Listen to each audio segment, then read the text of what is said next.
Hi guys, welcome. Today we're going to be messing around with some Swisstrax. I haven't talked about Swisstrax in quite a while. As you can see, my whole garage is Swisstrax. I'll explain why I have it. I'll explain what I'm doing today. You can see there's a box over there that says Swisstrax on it. And we'll just talk a little bit about why I have Swisstrax and why I chose it and what I like and what I don't like, and I'll just give you my honest assessment of it. If you've watched Swisstrax videos before, feel free to skip this one.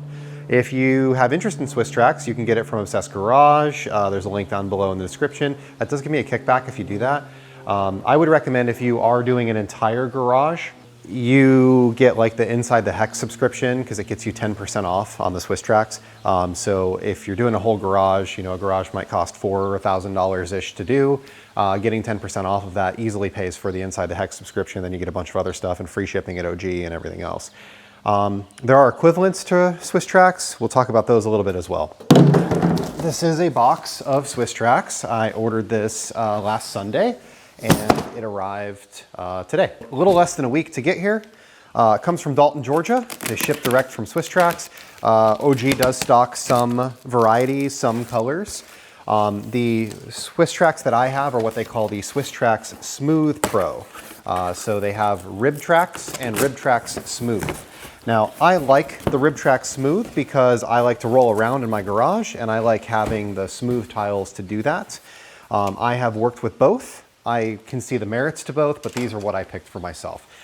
So this is the slate gray color. That's what a tile looks like. They're 16 by 16. My border is what they call jet black. These are available in a variety of different colors. All of these. So pink, red, blue, purple, green, you know, lots and lots of different colors. Silver, gray, slate gray. So what I have is slate gray and jet black. And there's also like a pearl silver that they make too. Originally, when I started out with this garage and working here, the garage had epoxy and the epoxy here failed. So what I mean by that is hot tires and chemicals and other things degraded the epoxy coating and made it so that I had big splotches where there was no coating. So we redid it and went through that whole process of, you know, grinding it up and cleaning it and making sure the muriatic acid, making sure everything was good and solid, and then going through and doing it again. And it failed again. And my parents actually had a similar experience at the house that they built when I was growing up. And, you know, it just kind of, epoxy is great, but even when you do everything right, it can still sometimes fail because of the concrete, because of the groundwater, because of temperature changes, because of a variety of parameters and situations that are completely outside of your control. Based on that, I decided I didn't want to do epoxy here a third time. I just wanted to do these. At the time, I was actually renting the property too, and I thought, you know, if I ever leave, I could take the Swisstrax with me. It's nice and easy. You can just unsnap them. They come up off the ground very simply, easily, and they are replaceable if you damage a tile or you ruin something, like I mentioned, hot tire pickup. There's a couple sections of my epoxy floor that were really, really bad. Well, if I ruin a tile or I ruin a section, I can pop it up and I can put the other one down. So I'm going to show what that's like. And we'll talk a little bit about what we're doing here. The purpose of this box of Swisstrax is that I am going to do Swisstrax in my shed. And I know that seems a little ridiculous, but I like the Swisstrax, and I've got stuff stored in my shed. It keeps everything up off of the ground and keeps things from getting wet. Occasionally, if I do a Swisstrax project, like I did my storage room back there at one point, I will buy more Swisstrax, and I tend to replace any tiles that are damaged in my garage, and then after that I take the damaged tiles and I put them in the storage room, in the shed, in the wherever. So I ordered right here enough to finish my shed. I'm only missing a section of it. So what I'm doing is removing tiles that are damaged, and here's a damaged tile. You can see there's just a kind of a cut all the way across here, like maybe cut a box open or something like that on it, scratched it with something that was hanging below a car. Maybe there was a box that had a staple in it and I scratched it, you know, something along those lines. But it's fairly easy to just pop out the tiles. We'll grab another one here. Let me see if I can find another damaged tile. It's pretty rare that I damage them. This one here has a depression in it, like from a floor jack or something like that. So pop this out quick. And what I'm using here to pop these tiles out is a paint lid opener. So this one has a kind of a depression here that you can see where it's like dipped in. It's not the easiest thing to make out, but basically what happened is the back got compressed here from a floor jack.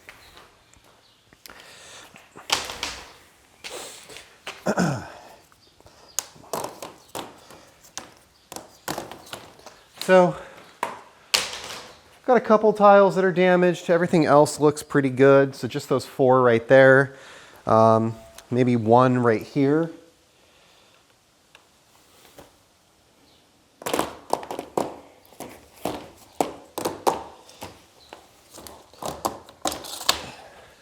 And these are all nitpicky. Like, I have no problem with the fact that this was damaged. It didn't really bother me in any way, but it's like, if I'm gonna get new tiles and I'm gonna do the shed, why put the new tiles in the shed? I would rather put the old tiles in the shed. So what we'll do is we'll take these replacement tiles and we'll snap them in. So these are super easy to lay. You just lock them in together, step on the edges. When I was doing them, Eva at the time was like 7, and I had her out here just kind of running around behind me and stepping on them all. So, I mean, if a kindergartner could do it, I think anybody could do it. It's fairly easy, fairly straightforward. And what happens is the dirt falls below the floor. So we could see here that there's all this dirt below the floor. Now the floor is not dirty. I vacuum the floor regularly, I mop it occasionally, but it's not dirty. Underneath, you can see the epoxy. And that'll stay there forever. Occasionally, I might pull a section of this out and I might clean it in the driveway. I've done that twice since I've done the floor, and I did the floor about 4 years ago. But I think that it's, overall, I'm really happy with the product. I'm glad that I purchased it. I would totally 100% do it again. I would definitely recommend it. I think that there are some specific situations where maybe Swisstrax isn't the best. If you want to use floor jacks all the time, it's not the best for that. It really isn't.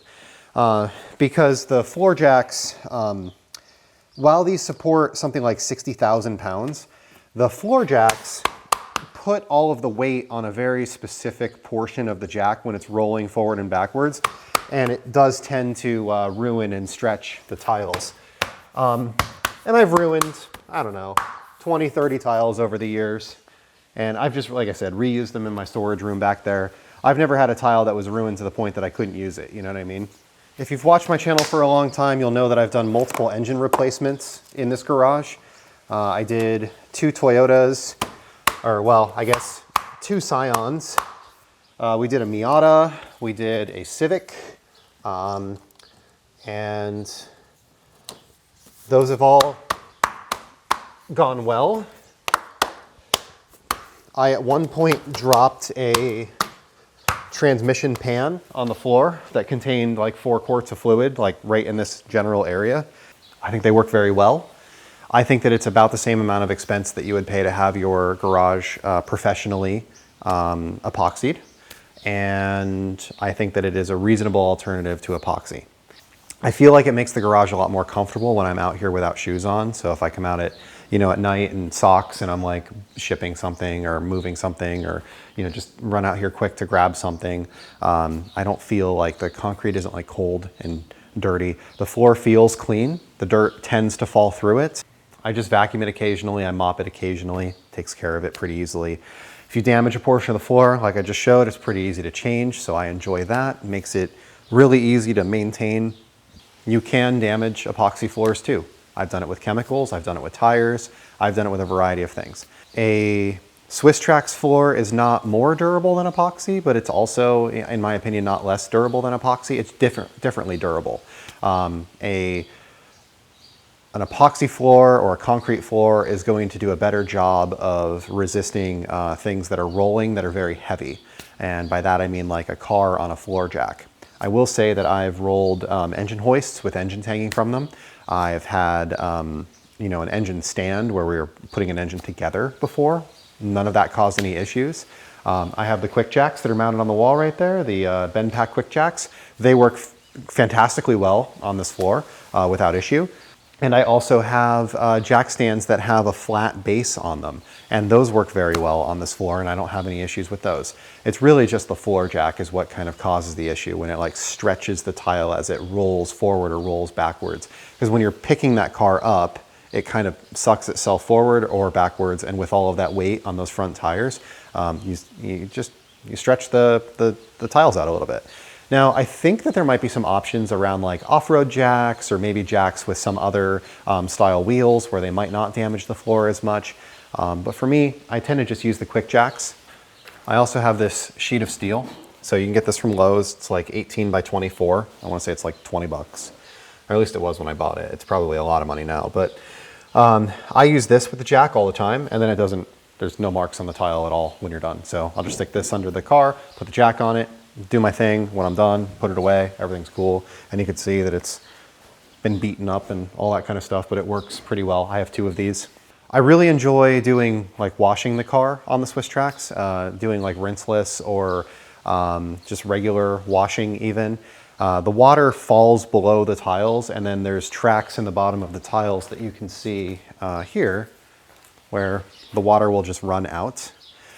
So when I'm washing or dumping water or whatever on this floor, it just rolls out of the garage because the garage naturally has a slope, and most garages do. I have like maybe 2 inches of pitch between the back wall and the front wall, and that's enough to make the water run out without much of an issue. Occasionally, like I mentioned, I will pull a section of the floor out. I will vacuum or mop the floor underneath it. Usually I just use a mop, and I will say though, overall it's pretty easy to keep clean. In certain other climates where you had snow and rocks and dirt and all kinds of other stuff, maybe it's not the right thing for you, and that's totally reasonable. It is the right thing for me though, and I really do enjoy it. So what I'm going to be working on today is installing the Swisstrax in the shed, and I've got plywood down right now. It's 3/4 inch plywood. And the thing with the plywood is, you know, it occasionally like will weep water in and stuff like that. So I like the Swisstrax as a little bit of a barrier between the moisture that might be in the ground, whether it's concrete or plywood or whatever the floor is, and your stuff, right? So it allows a pocket for air to move, for ventilation to exist, and to keep, you know, boxes and things like that from getting wet, sticking to the ground, getting ruined, you know, stuff like that, because it is that 3/4 inch thick. I have used Racetec before, and I have used a couple other brands before. There's also a home version of Swisstrax, which is a little bit less expensive. That's a 12 by 12 tile. I really do like the professional version of Swisstrax the best. The RibTrax or RibTrax Smooth Pro are my, you know, my favorites, my go-to. They are a 16 by 16 tile. They're 3/4 inch thick. They do have a 12 by 12 tile, which is, you know, the home line or whatever they call it. And Racetec is very similar to that. It's a 12 by 12 tile. I find the larger tiles are easier to lay. They're roughly the same expense. Like they're a little bit more money, but they're thicker, they're longer, they're wider. So based on all of that, it's not a huge increase to go from one to the other. But the locking tiles, the locking system on the larger tiles, I find to work better than the home version, if that makes sense. I'm going to work through snapping some of these in the shed, and then I'll bring you out there and I'll show you kind of the finished product and what we ended up with, and then we'll go from there. All right, so I want to show you how you cut these. So on this one, I need to notch out a section here for a piece of wood that I have where there's a bunch of equipment that's mounted in my shed. So I mark it off the way that I need it to be using a just a marker, or in this case, it's a Sharpie. Figure out my line, and you can do that with a tape measure, you can do that with straight edge, just a variety of ways to do it. I just kind of eyeball it, honestly. And then I'm using this. This is just a handheld jigsaw. It's from Milwaukee. It's 12 volt, nothing crazy. And I've got a fine wood blade in it. So what we're gonna do is we're gonna set it over something like this trash can, and just give us the ability to...